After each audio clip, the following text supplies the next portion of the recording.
of course, we also obviously begin with our stock of the day, and this is off the back of results, and not such a small one. It is Block.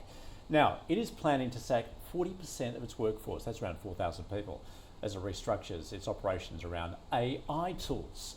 The Payments and Financial Services Group saying gross profit for 25 rose 17% to 10.36 billion US.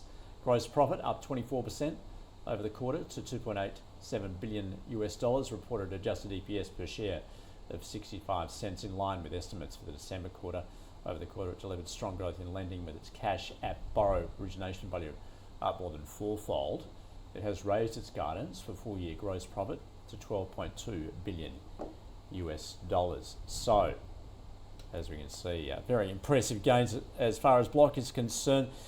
Richard, more to this story, of course. Is this sort of just the beginning of what we're seeing with this AI disruption, of course, because there are fears over job losses, the complete restructuring, if you like, particularly in those software firms?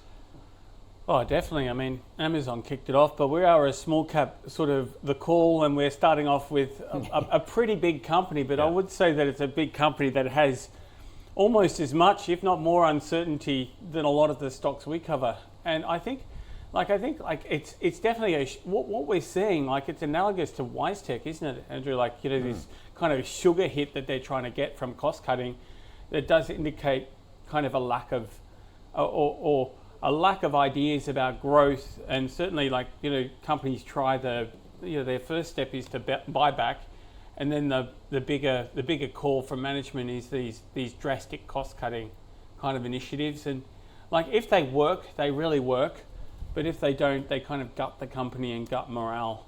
And I think a better company in terms of one that's in the Australian universe is Telstra, to see how they've pursued AI sort of related cost cuts.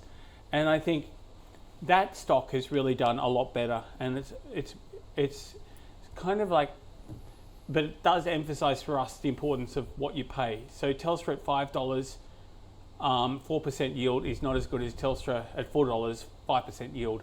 So for us, you know, value comes into the equation. And like with the WiseTechs and the Blocks of this world, there's so much uncertainty that it's really hard to put a value on them. Therefore, what would you do with it? I would be selling into this. It doesn't send the right signals for me, because I just don't buy the story that you get rid of all these workers, it's going to be replaced and then some by AI.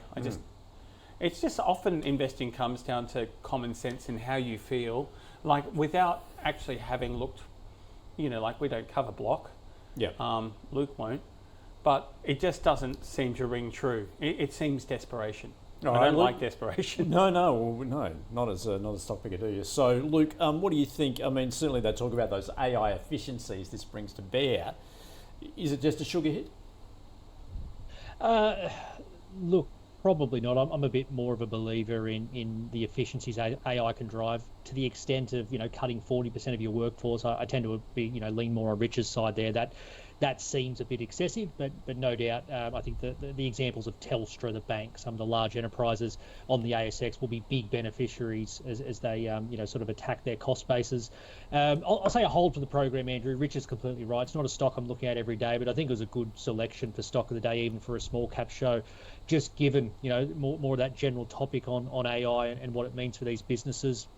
The actual result itself looked pretty good to me, and I think it was ahead of where consensus numbers were, but obviously, yeah, the headline grabber was the 40% headcount reduction, similar to what we saw out of a WiseTech, and even coming down to where Rich and I play Premium prior to their results, the wealth platform, something similar, called out, you know, taking a big chunk of their tech development headcount out.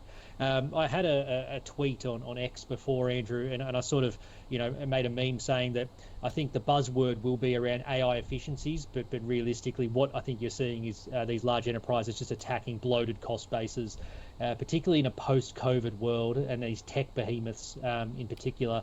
I think they've been operating with some very excessive cost bases, and in general, and what you find in markets is that things are fine as long as the share price is holding up, and that hasn't been the case for Block. It hasn't been the case for a few of these tech names like a WiseTech and a few others, and it's the declining share price, I think, that gives these CEOs and boards a bit of a kick up the bum, to go and address that cost base. And of course, AI is maybe not excuse is the right word, but it's a convenient sort of off ramp for the business. So I'll say a hold for the program. Watching with interest with all this stuff though, but I actually agree with Rich. I think the one to look for here, the beneficiaries, are probably those big ingrained enterprise businesses where we know, bureaucratic style enterprises.